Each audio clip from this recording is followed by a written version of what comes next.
Aujourd'hui, on essaiera de comprendre la situation de juin 1940 en France, la mise en place du régime de Vichy pendant la Seconde Guerre mondiale. Dans le contexte de cette guerre, deux camps s'opposent. L'Axe, composé de l'Allemagne, l'Italie et le Japon, contre les Alliés avec la France, le Royaume-Uni et une aide américaine. Et c'est en mai 1940 que l'Allemagne attaque la France. Le pays fit face à une défaite rapide et humiliante. Un grand mouvement de panique amène les gens à fuir l'avancée des troupes allemandes. Le pays assiste donc à un exode massif vers le sud. 8 millions de Français, dont 2 millions de Parisiens, ont pris la route pris de panique. Une première vague de départ massif est déclenchée. Les plus aisés sont les premiers à quitter Paris, souvent en voiture. Puis les employés, les ouvriers ne peuvent plus attendre l'accord de leur patron pour fuir. En proie à la panique, ils prennent la route à vélo et à pied avec des charrettes remplies d'affaires. Ils sont alors livrés à eux-mêmes, ayant pour seul but de fuir. Suite à cette attaque, le gouvernement français appelle le maréchal Pétain, connu par ses victoires et considéré comme le héros de Verdun lors de la Première Guerre mondiale. Un armistice est signé le 22 juin 1940 et Pétain obtint ensuite le plein pouvoir le 10 juillet 1940 après le vote du Parlement et devint chef de l'État français, mettant ainsi fin à la Troisième République.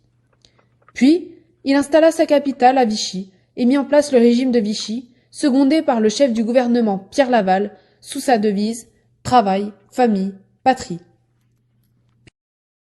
Le 17 juin 1940, le maréchal Pétain prend pour la première fois la parole à la radio.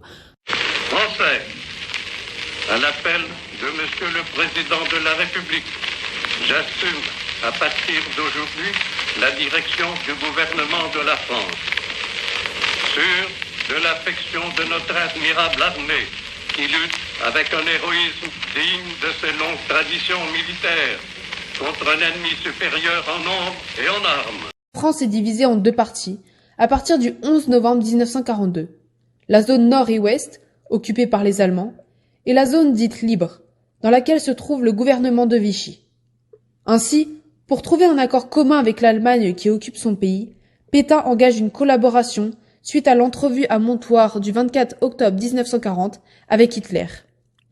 Le régime de Vichy est un régime dictatorial et antisémite, comme le constate avec la milice, une police qui arrête et tue les résistants, les opposants au régime et les juifs. Selon Pétain, à l'issue de son discours radiodiffusé du 30 octobre 1940, l'avenir de la France repose sur l'acceptation de la domination allemande et du soutien de la France entière au régime nazi. Pour convaincre les Français de cette collaboration, il utilise la propagande.